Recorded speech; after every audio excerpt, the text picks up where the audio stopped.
Combien vous n'en tuez par année des orignales? Whose land is it? It's everybody's land. Tonight, tensions run high in northern Quebec as the people of Barrier Lake try to keep non-Indigenous moose hunters off their land. It's a show that is unabashedly sentimental towards hope, love, and connection and reconnection and understanding. A new series on APTN makes for a strong connection between the realms of art, music, and healing. Oh, definitely it will. This type of training is something that really doesn't come around very often. And the Ben Calf Robe Society in Alberta pulls out all the stops, using some new technology and some old school training to get more kids playing hockey. Good evening, I'm Dennis Ward. Welcome to APTN National News. Sebenagadi Migma Nation issued their own moderate livelihood lobster fishing license today after 21 years of unsuccessful negotiations with Canada. Angel Moore is in southern Nova Scotia to bring us more. I'm here at Saulnieville Wharf, where about 200 Migma have gathered to launch their own moderate livelihood fishery. Sebenagadi First Nation handed out 7 licenses. The first license went to Donald Marshall Jr.'s son, Randy Sack. It was emotional today, as it is the 21st anniversary of the Donald Marshall Jr. decision, ruled by the Supreme Court of Canada, that the Migma have a right to hunt, fish, and gather and sell to earn a moderate livelihood. That has not been defined, and negotiations are ongoing between the Migma and the DFO. Here on the water, Migma fishers are heading out to catch lobster with a moderate livelihood license, and out on the waters there's non-Indigenous fishers and DFO boats. Stay tuned for more of this story. Angel Moore, APTN National News. Thanks, Angel. To Quebec now, where Algonquin are enforcing a ban on moose sport hunting on their ancestral lands, and things are getting ugly. An Algonquin man was struck by a vehicle at one of the road blockades. APTN News caught the incident on tape. Here's Jeff Dorn with the story. We gave everybody a warning last year. Our moose population is down. It starts with an argument. Combien par année des orignales? Huh? Combien vous n'en tuez par année des orignales? Whose land is it? It's everybody's land. Leads to an uneasy compromise for this hunting outfitter. Yeah, you can go to your poovery, but your hunters can't go with you. And then escalate.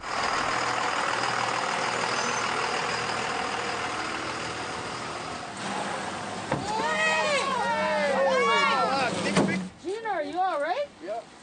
Did it fix your other leg? Nobody was seriously hurt in the confrontation. Yeah, I'm good. You said you expected it. How come? Just the way she was acting, I knew it. Folks here say since the roadblocks went up, there have been many acts of intimidation. We're just trying to protest peacefully here, and we're having to run into occurrences like this on a daily basis. This is unacceptable. Algonquin in the Outaouais region of Quebec are currently barricading 3 access points to their ancestral land. Moose hunting season started this week, and outfitters and sport hunters are not amused. J'ai vu des Indiens tuer des printemps. Ils ont tué une maman avec son bébé dans le ventre sur le bord du chemin. But Algonquin say they have no choice but to barricade, because when the closest grocery store is over an hour away, the decline in moose population threatens their way of life. A moose will feed, 5 to 6 families, just one moose, for the whole year. And, once the moose are gone, we will, what is there to eat? Quebec agrees that there is a decline in the population, but not a severe enough one to warrant a total moratorium on sport hunting. They say this year they are issuing 30% less permits. A 1,200-kilometer area has been declared a non-sport hunting zone. They have also created a committee with Algonquin to manage conservation. For folks here, it's not enough. Quebec has their own agenda, and we're not part of it. But in reality, they have no choice. We're not going nowhere. By the looks of things, the roadblocks aren't going down soon, meaning tensions will likely rise. Jeff Dorn, APTN National News, La Vérendrye Wildlife Reserve, Quebec. We'd like to hear what you think about the moose sport hunting moratorium the Algonquin are trying to enforce. Here's how you can get in touch with us. You can send your emails to news@aptn.ca. Find us online at aptnnews.ca and on youtube.com/APTN News. You can also follow us on Facebook, Twitter, and Instagram for the latest Indigenous news. The head of the Anishinaabe Grand Council in Ontario is speaking out against the Crown decision to reduce a second-degree murder charge against Braden Bushby to manslaughter. Grand Council Chief Glenn Harris says the decision, in his words, represents a failure of the entire justice system. Bushby was arrested and charged with aggravated assault in January 2017, soon after someone threw a trailer hitch from a moving vehicle in Thunder Bay, striking Barbara Kentner. Kentner was an Anishinaabe Kwe from Thunder Bay. She died of her injuries in July 2017. That charge was upgraded to second-degree murder after her death and reduced to manslaughter. Meanwhile, a letter-writing campaign is underway in an effort to restore Braden Bushby's second-degree murder charge. Bushby is alleged to have thrown a trailer hitch out of a moving vehicle, hitting Kentner in the stomach in 2017. As we said, the charge has recently been downgraded to manslaughter. Anishinaabe writer and advocate Riley Yesno is behind the campaign, and she joins us now. Riley, thanks for being with us. Were you surprised by the downgrading of the charges against Braden Bushby? I was, yeah.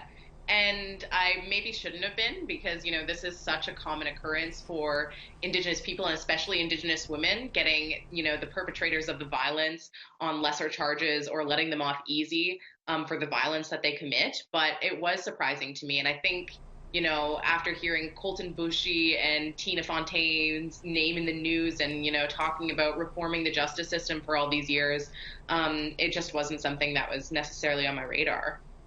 You've started a letter-writing campaign targeting the Crown Attorney, Justice Minister David Lametti, Thunder Bay MP Patty Haidu. What are you calling for?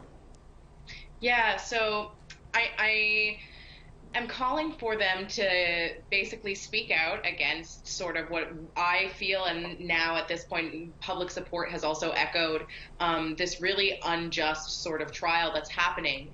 And speak out in favor of, you know, Barbara Kentner, but then also just Indigenous people across this country who are facing improper charges and racism in the justice system. And thousands of people have accessed those templates to send the letters off. You recently wrote an opinion piece for the Toronto Star expressing some enthusiasm about what that means for Thunder Bay. Can you tell us a bit about why? Yeah, I mean, because I grew up in Thunder Bay, and to be an Indigenous woman growing up in Thunder Bay, I know how deeply racism permeates the city, and it's something that's been talked about in podcasts and books and in national news over the past few years. And so even 5 years ago, I don't think to see thousands of people rallying around an Indigenous woman is not something I would have expected to see. And when I put this out, I wasn't sure that this was the response I was going to get. It wasn't what I anticipated. And so it makes me hopeful that there is some level of change happening in Thunder Bay. And it's really interesting because on my end, on the analytics, you can see especially the ages of the people who are, you know, interacting with this. And it's mostly people under the age of 34. Which shows to me this sort of generational change where young people are showing up in droves to support one another and caring so much about these issues that I felt like adults around me growing up weren't, you know, really invested in the same way that I was. So that's really, you know, heartening, if anything, from this. Well, Riley, I appreciate it, and appreciate you taking some time for us today. That's Riley Yesno, Anishinaabe writer and advocate. The first Indigenous president of the Yukon University in Whitehorse has announced he's calling it quits. Mike Dagenet said in a statement it was with a heavy heart that he made the decision to resign as president after just 2 months on the job. But he will now be joining Canada's largest Indigenous-led charity, Inspire, as its new president and CEO. Dagenet is Ojibwe and is from Anamaki Wajing 37 First Nation in northwestern Ontario. He was previously the director of Nipissing University in North Bay, Ontario, from 2010 to 2013. Still to come, another provincial government being taken to task over the lack of transparency with COVID-19 data. Here's a look at your Friday weather forecast starting on the East Coast.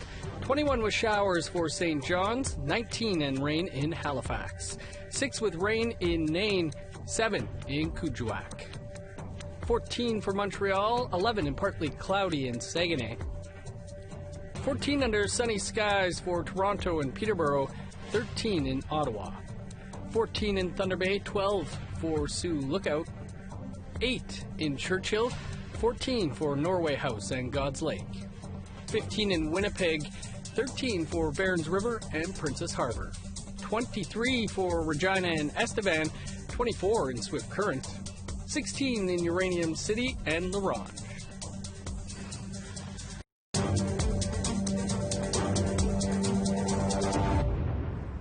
Welcome back. As cases surge in Canada, so is the demand for testing. Officials say a saliva-based test could be ready within weeks.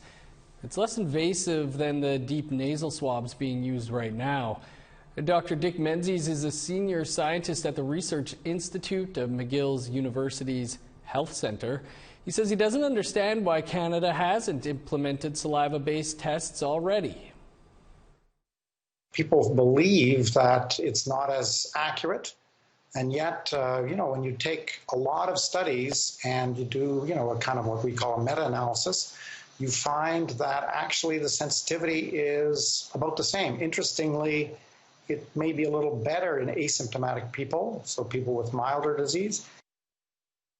Menzies says one study suggests the saliva-based test may also be better for children. A group of First Nations in British Columbia has filed a complaint with the province's privacy commissioner. They're demanding that government officials provide up-to-date and transparent information about COVID-19 cases near their communities. And they say this has to happen as soon as possible. APTN's Tina House has that story. Mike Larson is the president of the Freedom of Information and Privacy Association. He has added his support for the call for more information sharing to keep First Nations communities safe. Well, I think it's a very important complaint. I think it's very timely. This is an issue that is absolutely urgent. The First Nations are requesting access to information that they'll need to use for purposes of protecting their people, and timeliness is a huge factor here. Along with filing the complaint with the BC Privacy Commissioner, the First Nations communities of Heiltsuk, Nuu-Chah-Nulth, and the Chilcotin have launched an online campaign asking the provincial government to share COVID-19 case information. With COVID-19 cases on the rise in BC and officials warning of a second wave in the fall, the leaders say time is of the essence. BC Health Minister Adrian Dix says they are currently working on these issues. There are issues to balance here in terms of their right to privacy, which is closely connected to their willingness to engage with us in the healthcare system. So this has been a discussion really from the very beginning, really from the first cases. Here on the Tsleil-Waututh Nation in North Vancouver, they did everything right by not allowing visitors, closing their administration offices, and developing safety protocols. But despite all that, Chief Leah George says COVID-19 arrived in her community of just 584 members. We found out on Monday that we had 2 confirmed COVID-19 cases in our community. We found that out via one of our council members who was informed by the individuals who came home from another community. The individuals are in isolation, quarantine in their homes. Our health department are providing services to them so they don't have to leave their home. They aren't allowed to have any visitors who are following that COVID-19 protocol. The complaint has also cited BC's commitments under the Declaration of Rights of Indigenous Peoples. And this is the first time, to my knowledge, that there's going to be a serious challenge around information rights that's based on the DRIPA. Chief George says that she will recommend at her next council meeting that they also join the call for better information sharing. The online petition has nearly reached its goal of 800 signatures, but no date has been set for the Privacy Commissioner to hear the complaint. Tina House, APTN National News, Vancouver. With COVID-19 safety concerns on reserve, schools are dealing with it the best they can. The Fishing Lake First Nation in central Saskatchewan just opened its doors this week, but already they've decided to go with online classes. That's because the Saskatchewan Health Authority has issued a COVID-19 alert for 2 nearby towns. Someone who tested positive for the virus was in a gas station in Foam Lake. The same person was also in a restaurant in Wynyard. There are no cases on the Fishing Lake First Nation, but education authorities there aren't taking any chances. They've sent their 160 students home for the next 2 weeks, strictly as a precautionary measure. Still to come, details about a new series bringing together songwriters and knowledge keepers. Stick around.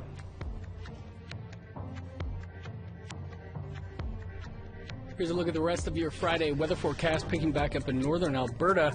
18 under sunny skies for Fort Chip, 19 and sunny in Fort McMurray. 25 in Medicine Hat, 23 in Edmonton and Lethbridge. Showers in 18 for Vancouver, Victoria, and Tofino. 21 under the sun in Fort Nelson, 20 in Prince George. 15 with showers in Old Crow, rain, and 16 for Whitehorse. 14 in Yellowknife, 18 and partly cloudy for Norman Wells. +1 with snow for Sax Harbor, 8 with rain in Pawlatuck. 3 and snow in Repulse Bay, 6 in Arviat. -1 with snow for Resolute, snow and +1 in Igloolik.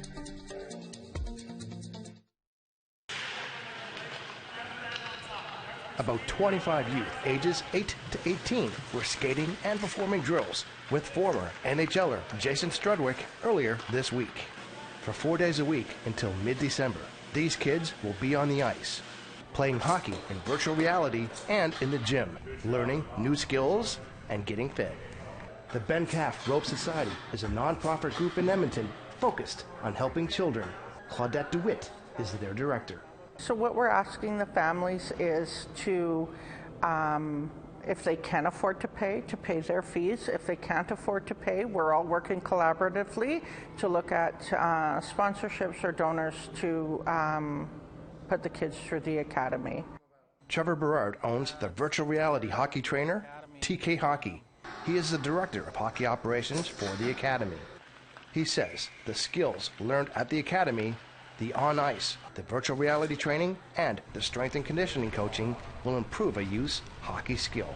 Oh, definitely it will. At this type of training is something that that really doesn't come around very often. So to have this for our kids and going from 8 years old right up to 17, 18 years old, it's a great opportunity to really improve your skills. Today, strength and conditioning coach Trevor Palmer is putting the kids through their paces, lateral movement drills, and resistant band training. Lessons learned here can last a lifetime. Just making them aware of, there is a certain way that the body is made to move, and as they grow up and, as they mature, just being aware of how, especially being athletes and playing hockey, how they can work and, learn some things to prevent injuries going forward and become better athletes overall. And the kids are already learning and enjoying their first week. The drills, the way they're making us do it, just makes it enjoyable. I do have an ice superpower.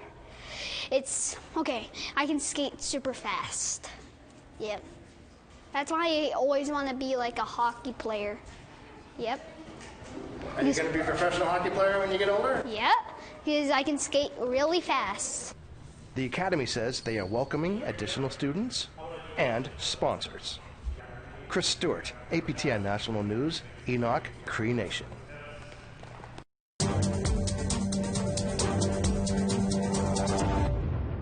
Welcome back. A new series on APTN is serving as a platform for Indigenous songwriters and Indigenous knowledge keepers to share their ideas about a topic close to their hearts. Each episode ends with a music video of the song that was created based on the theme of the episode. Daryl Stranger has more. I would spend time intentionally seeking out art to try and make sense of my grief. The anthology series Amplify invites an Indigenous songwriter to find a piece of inspiration, which could be a book, art piece, or anything else they wish, and write a song about it. There are 13 episodes throughout the series, each featuring different songwriters and inspirations for the songs. Series creator Shane Belcourt believes viewers can connect with the artists on an intimate level. It's a show that is unabashedly sentimental towards hope, love, and connection and reconnection and understanding. And those are those kind of things that the show is each of the songwriters are trying to bring forth. So I hope that at the end of the day, people watch an episode and feel great about the potential they have in themselves to create change and to connect change through art.